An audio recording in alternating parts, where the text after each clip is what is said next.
Selamat sore teman-teman. Kali ini kita ketemu lagi di podcast Rally bersama dengan dua teman saya penyintas rematia autoimun yang ada di Magelang. Jadi spesial Ramadan nanti akan saya tanya-tanya tentang bagaimana sih seorang penyintas rematika autoimun itu ketika bulan Ramadan, apakah cukup mengganggu aktivitas penyakitnya atau bagaimana? Nanti kita tanya-tanya ya. Saya perkenalkan dulu dari Mbak Wari, silakan perkenalkan. Saya nama Warih Anjari, saya penyintas autoimun lupus dari tahun 2019. Dari tahun 2019. Berarti baru berapa 5 tahun. 5 tahun ya. Oke. Silakan Pak, yang satunya. Saya Sri Murni, saya penyintas autoimun RA sejak tahun 2018. RA ya? Iya. Oh, RA. jadi sore ini kita mempunyai dua teman dengan beda jenis rematik autoimun ya. Ini justru nanti akan saling melengkapi ya untuk pengetahuan kita sore hari ini. Saya sama Mbak Wari dulu. Dari 2019, Ya. 5 tahun ya. Ya. Itu awalnya gimana Mbak? Saya dulu awalnya di 2019 itu pertama sakit, terus akhirnya didiagnosa lupus. Itu pertama kali selama 7 minggu. 7 minggu itu nggak ada 2 bulan ya Mbak. Itu saya opnam 5 kali, yang 3 masuk ruang operasi. 7 minggu. 7 minggu. Opnam 5 kali. Yang 3 masuk ruang operasi. Operasi apa itu? Ya. Yang sakit pertama itu karena saya sakit banget nggih, sini itu sakit. Saya masuk opnam 5 hari, hari Rabu pulang, hari Kamis malam harus masuk lagi karena Jumat pagi saya operasi diangkat rahim karena ada miom. Terus baru pulang di rumah 3 hari saya nggak bisa kencing. Saya masuk lagi terus dioperasi ginjal kiri. Pulang lagi di rumah 4 hari, saya masuk lagi 5 hari di RST tapi nggak operasi nggih, pulang sampai rumah 1 minggu, saya masuk lagi operasi ginjal kanan. Nah setelah itu saya kontrol kan di dalam ya, akhirnya saya kok punya keluhan waktu itu nyeri sekali, nyeri tangan saya, nyeri, jadi saya naik motor nggak kuat, padahal saya sendiri ya Mbak, saya punya anak 1 dan saya harus berjuang sendiri untuk anak saya. Nah itu tangan saya sakit banget, saya nggak akhirnya saya periksa, terus laborat, akhirnya dari dokter di RST saya didiagnosa lupus. Ya. Jadi padahal sebelumnya sudah sering ada gejala nggak ke arah situ Mbak? Kalau gejala saya kurang paham mungkin ya. Cuma waktu itu saya akhirnya kan nyeri sakit terus tuh.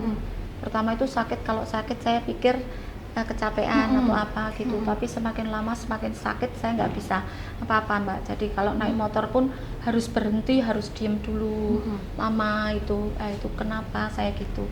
Akhirnya semakin nggak tahan, terus periksa itu, terus di lab akhirnya lupus. Ada lupusnya ya. Ya. Waktu itu tahu nggak sih lupus itu apa? Masih nggak begitu nggak begitu paham ya. Cuma ketika waktu itu dengar lupus itu autoimun, itu terinspirasi dari Asanti itu ya. Kok autoimun saya gitu. Akhirnya dari situ saya mencoba autoimun itu apa toh saya gitu. Nah, ini kan dari tahun 2019 ya Kak ya? Iya. Sebelum itu tidak ada gejala-gejala yang jenengan rasakan kok ini mendukung sakitnya ini?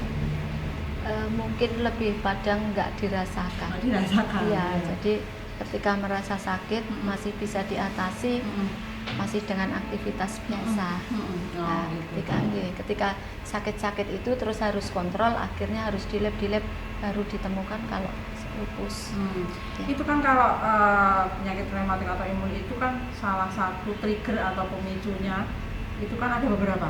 Kira-kira yang waktu itu kok menjadi muncul bersamaan terus sampai memberat dan harus opnam, kira-kira apa? Apakah kecapean atau ada apa? Iya, setiap mungkin kecapean deh, kondisi capek itu sering sekali saya akhirnya ngedrop opnam, harus opnam, itu kayak gitu. Terus kadang-kala juga apa ya, kan kita harus bisa mengendalikan katanya nggih. Tapi kadang-kala ketika kita dengar ada temen yang mungkin harus pergi Mbak, nah itu masih apa ya, masih kadang-kala masih belum bisa untuk akhirnya terus kok meninggal lah itu. Kayak kemarin pun ada temen nggih mungkin barusan itu meninggal, itu pun kami lumayan dekat ya sama Mbak Mila? Iya dekat sering, ya? Sering bareng. Nah itu pun kami juga karena kondisinya kok kalau pas ngedrop ya kayak gitu memang nggih.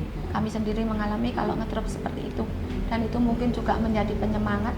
Apalagi saya punya anak dan itu menjadi penyemangat saya. Anaknya umur berapa sekarang? Sekarang semester akhir. Oh, semester akhir ya, lagi skripsi. Mohon doanya. Iya. Ini Kak, apa namanya? Jenengan kan setelah terdiagnosa penyakit autoimun dan waktu itu bingung, belum tahu ya lupus itu apa, gitu kan ya. Seperti tadi yang cerita, belum tahu lupus itu apa. Terus ketika pertama kali tahu informasi penyakit lupus itu dari mana? Dari dokter yang merawat atau dari mana? Waktu didiagnosa lupus itu kan beliaunya itu Bu Dokter itu kayak agak berat nggih, mungkin kasih kenalnya, Bu yang sabar aja, gini. Saya mikirnya saya sakit apa gitu. Terus Ibu didiagnosa lupus. Di situ saya masih nggak begitu Mbak, lupus itu apa gitu ya masih. Tapi setelah itu baru saya cari kok ternyata dibilang ringan ya ringan, dibilang berat ya berat gitu ya. Nah itu meskipun kadang-kala di kondisi waktu periksa mungkin kondisi saya bagus semua, waktu ngedrop gitu. Saya pernah ngedrop, saya opnam, tapi di lab itu kondisi saya baik semua. Lah itu loh. Kadang-kala orang mungkin melihat loromu itu apus-apus, wong kayak kowe ketok sehat. Tapi tiap hari kok ke RST gitu ini. Apalagi sekarang itu saya kontrol Mbak. Dulu kan di reumatologi ya. Sekarang dirujuk ke jantung, ke jiwa, dan kemarin itu ke mata. Jadi memang ya harus belajar untuk menata ya. Harus menerima kondisi ya Kak ya. Karena semakin kita denial, semakin kita tidak menerima kondisi ini, penyakitnya itu susah untuk dikendalikan. Dan untuk lupus sendiri kan sistemik, jadi dia bisa kemana-mana. Perlu disyukuri juga kalau di rumah di kota Magelang yang notabene kota kecil ini teman-teman, tetapi kita bersyukur di sini tuh lengkap, ada dokter reumatologinya, ada komunitasnya. Teman-teman juga yang di Magelang merasakan bahwa komunitas ini sangat membantu sekali kan ya, saat kita sedang merasa down gitu, ada teman-teman komunitas yang sama yang menguatkan. Terus kemudian untuk obat-obatan juga lumayan lengkap. Jadi untuk teman-teman yang saat ini sedang kondisinya mungkin sedang merasa hopeless gitu di kota Magelang terutama ya, ini patut disyukuri di kota yang kecil tapi fasilitasnya sungguh lengkap ya. Jadi jangan patah semangat ya Kak ya. Oke, sekarang kita berlanjut ke Mbak Murni nih. Ini kasusnya berbeda. Kasusnya adalah RA. RA itu rheumatoid arthritis dengan gejala lebih ke radang sendi. Laras nggih, Mbak. Apanya yang diserang nih Kak? Itu pertama-tama itu saya itu udah kaki itu kayak di belakang lutut itu kayak ditarik ototnya gitu, sakit sekali. Dua kaki, dua dadanya? Yang kanan. Oh yang kanan aja. Terus buat jalan itu nggak bisa, nggak bisa jalan. Itu kan kirain kecekit atau apa gitu, ke tukang pijet, malah jadi bengkak. Ya udah kesana kemari, periksa kemari. Itu pas tahunnya itu periksa di rumah sakit Lestari, Dr. Suryono itu. Ini bukan asam urat, ini tak rujuk ke RST aja kok, kayaknya lain gitu, bukan dari saraf gitu.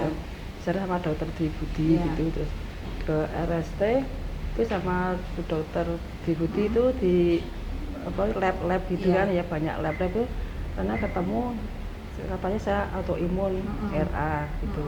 Ya kan nggak ngerti itu apa atau Iya. imun itu belum tahu sama sekali. Terus pertama kali dapat info tentang ini rematik atau imun RA atau apa lebih spesifiknya RA ini dari mana, Mbak? Dari ibu dokter sendiri. Oh, dari ibu dokter dijelaskan ya? Iya, dijelaskan itu. Terus perasaannya ketika tahu, wah saya sakit ini, gitu seperti apa?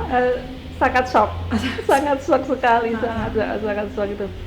Katanya belum ada obatnya, belum tidak bisa disembuhkan. Tapi kan dokter menenangkan, meskipun belum dapat, tapi ada obat-obat untuk menekan itu. Ya, obat itu, harus tetap semangat.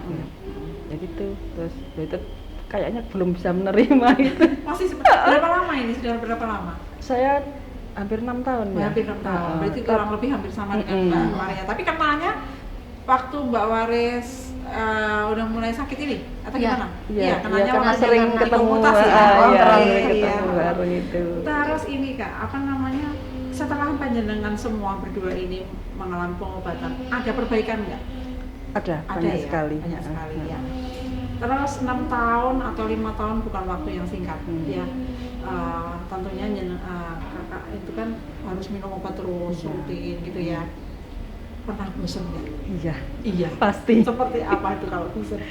Kadang itu ya, ngapain masa kayak minum obat terus kayak gini? Kadang kayak pas masa sehat, aku sehat, saya nggak butuh obat ini kadang. Tapi coba berhenti ya, coba. Nah, aku sudah sehat, kok tak berhenti obat. Ya langsung ngedrop, langsung optimal. Iya, memang tubuh butuh obat-obat itu gitu. Yuk, bisa menerima keadaan ilah ridho, ini sudah takdir dari Allah itu kan ya. Bisa menerima lama-lama gitu, sampai ke sini sudah mau menerima, bisa menerima keadaan ini, takdir ini.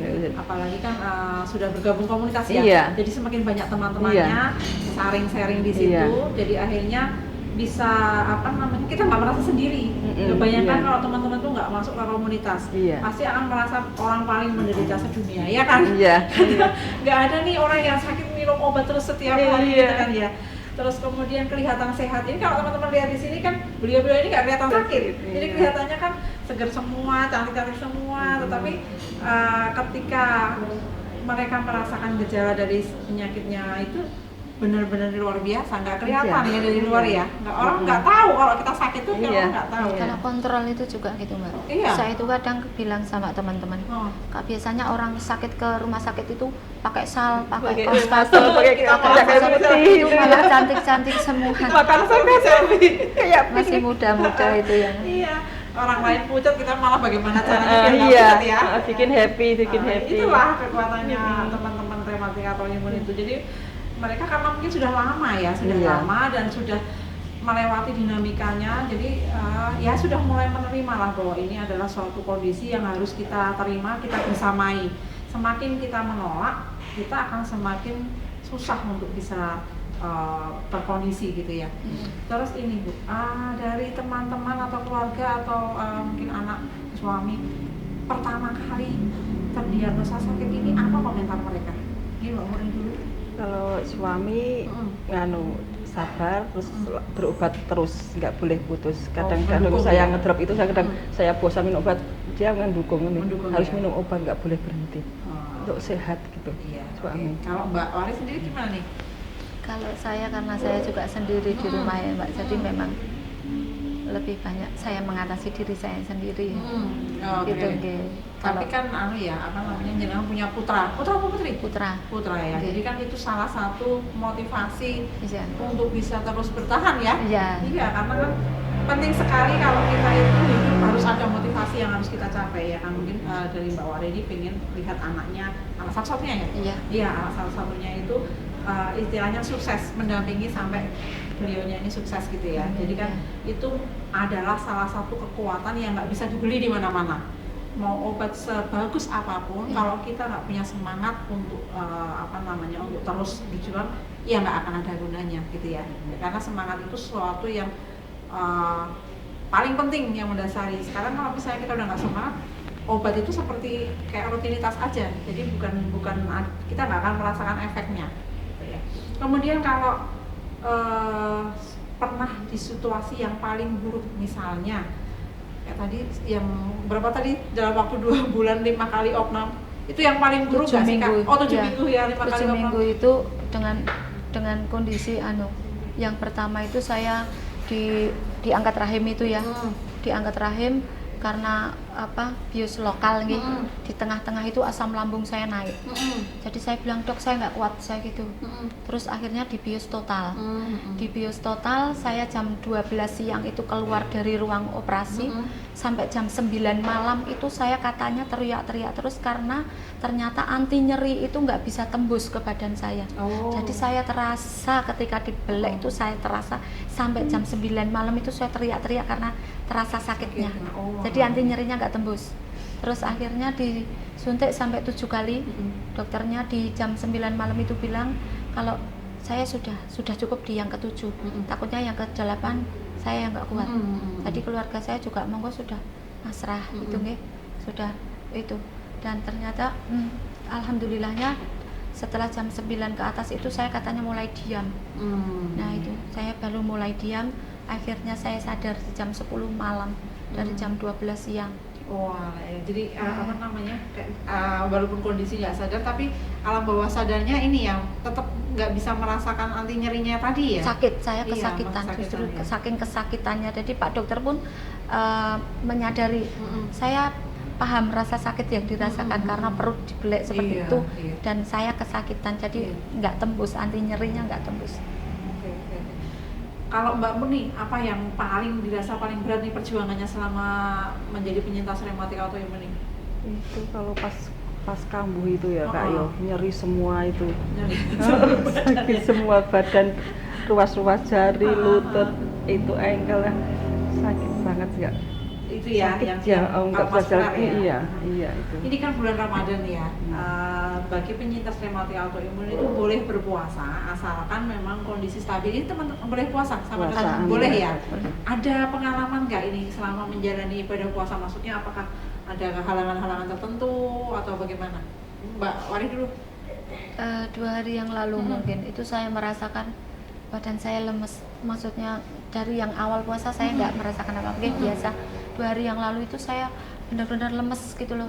Ini kenapa saya jadi, tapi saya berusaha. Maksudnya saya cuma itu 2 hari yang lalu Mbak. Jadi saya ngedrop gitu loh. Jadi itu tapi saya tetap untuk obat saya tetap gitu. Jadi Sekarang sudah lebih baik. Sudah, pokoknya saya nggak bisa telat obat. Ya, Saya pernah itu karena pernah saya coba sekarang sekali minum itu saya yang dari jantung aja 9, yang dari reumatologi 6.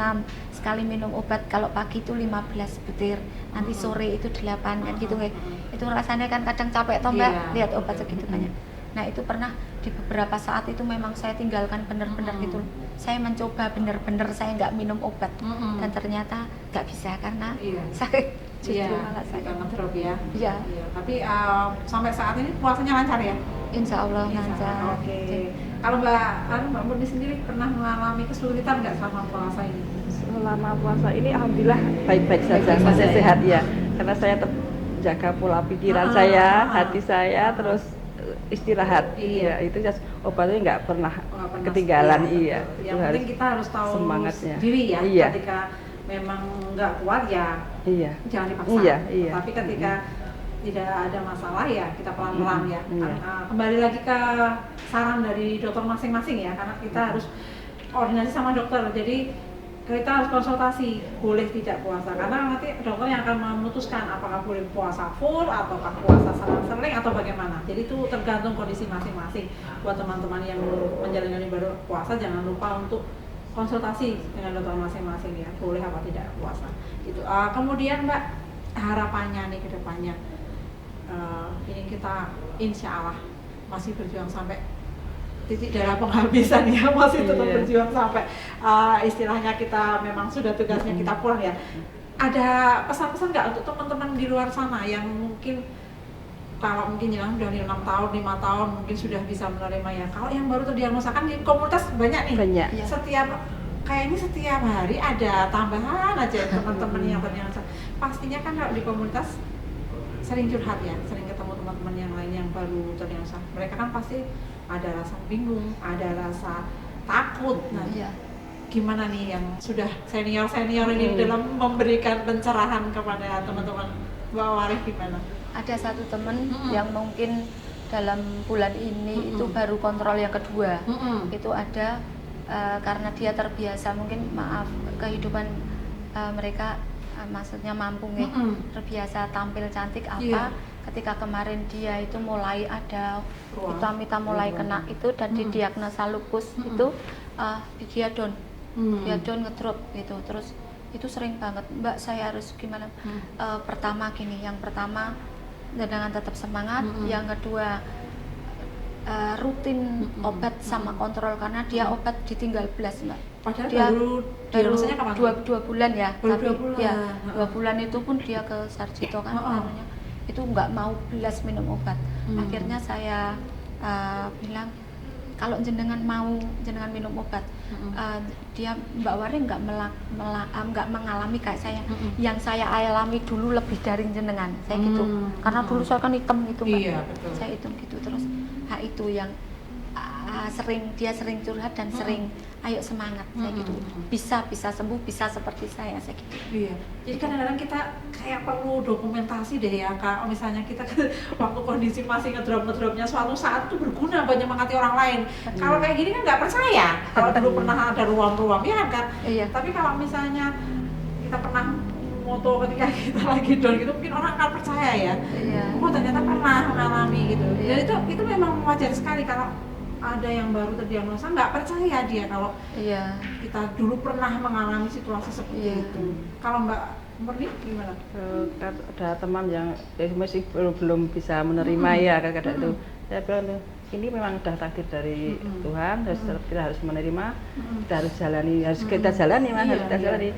Patuh sama dokter, obat-obat nggak boleh ditinggalkan gitu ya. Pokoknya jaga pikiran, hati bikin happy, terus semangat untuk sehat itu.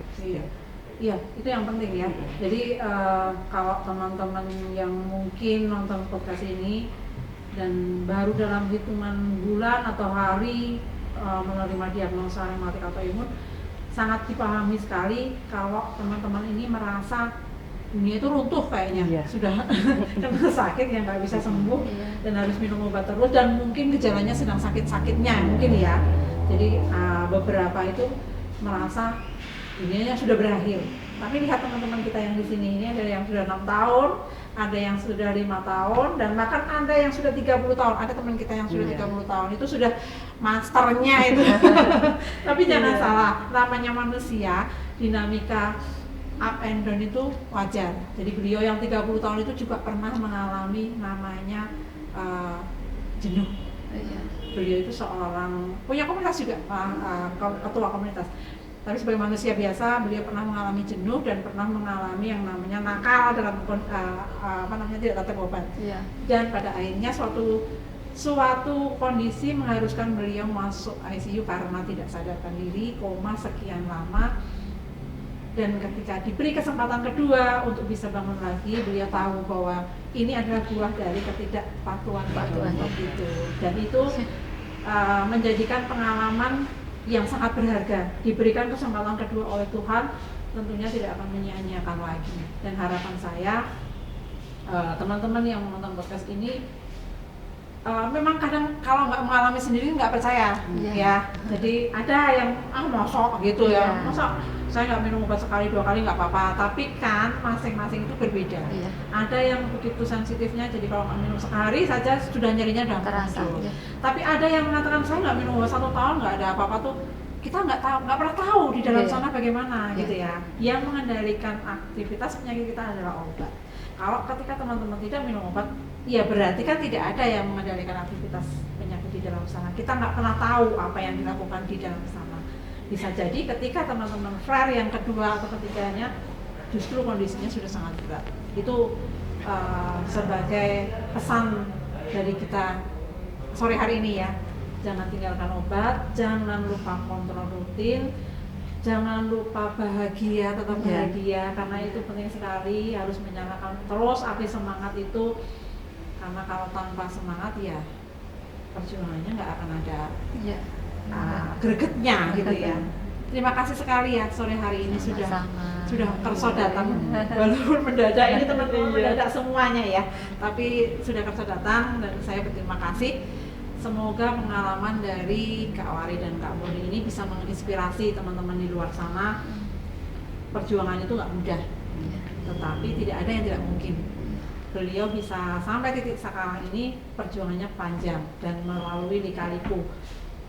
Semoga teman-teman juga bisa mendapatkan pencerahan dari apa yang kita bicarakan sore hari ini. Lupus itu serius, tetapi harapan tidak lupus oleh lupus. Terima kasih teman-teman, sampai jumpa di podcast selanjutnya. Terima kasih ya.